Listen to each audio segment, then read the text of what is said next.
ராமாயணம். வணங்குகிறேன் பிரபு. ஹனுமான், நீ என்னை அழைத்தாயா? இல்லை பிரபு. அப்படி என்றால் என்னை நினைவு கூர்ந்தது யார்? லவன் குசன் ஆபத்தில் இருக்கிறார்களா? ஏதாவது கூறினாயா?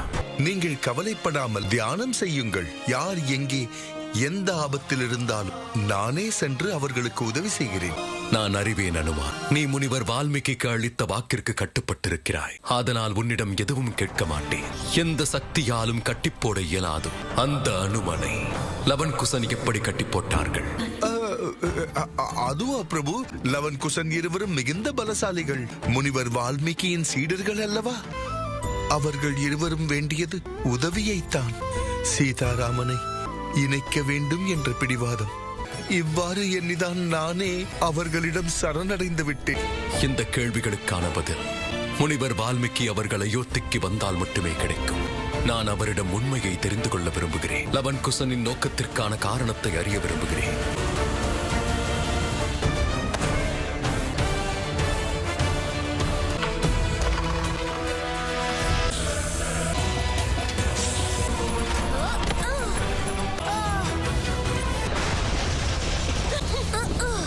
இனி உங்களால் எதுவும் செய்ய முடியாது.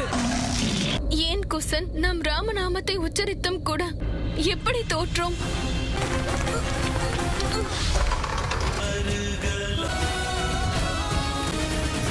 ராமனுடைய பெயர் பாறையில் எழுதியிருக்கிறது.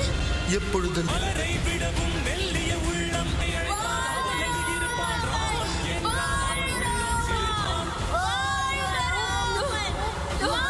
இல்லை, நான் என் தம்பிக்கு எதுவும் ஆக விட மாட்டேன். முனிவரே, சோமகரன் சீக்கிரம் வா. ராமநாமத்தை கூறிவிட்டு செயல்படு குசன். வாழ்க ராமன்! வாழ்க ராமன்!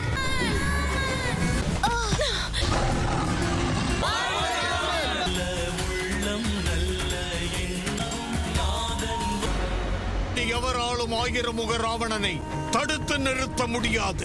அழிய போகிறது ரகுவம்சம். அழிக்க போகின்றவன் ஆயிரமுக ராவணன்.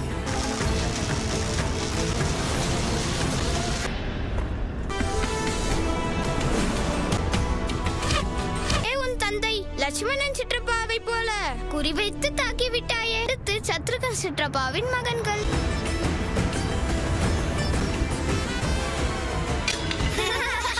தந்தையோ இல்லை சங்கீதமோ எனக்கும் தெரியும். அப்படியா? சரி, பாடி காட்டு பார்க்கலாம். பாடுகிறேன். லவன் குசனுக்கு பதிலாக நம்மை பாராட்ட வேண்டும். ஏனென்றால் ரகுவம்சத்தின் வாரிசுகள் நாம் தான். அயோத்திக்கு வெளியில் அவர்களை வரவேற்கலாம். அவர்களோடு நட்பு பாராட்டி அனைத்து குணங்களையும் கற்றுக்கொள்ளலாம். அதற்கு பிறகு அவர்களுடைய விளையாட்டில் அவர்களை வீழ்த்தி விடலாம்.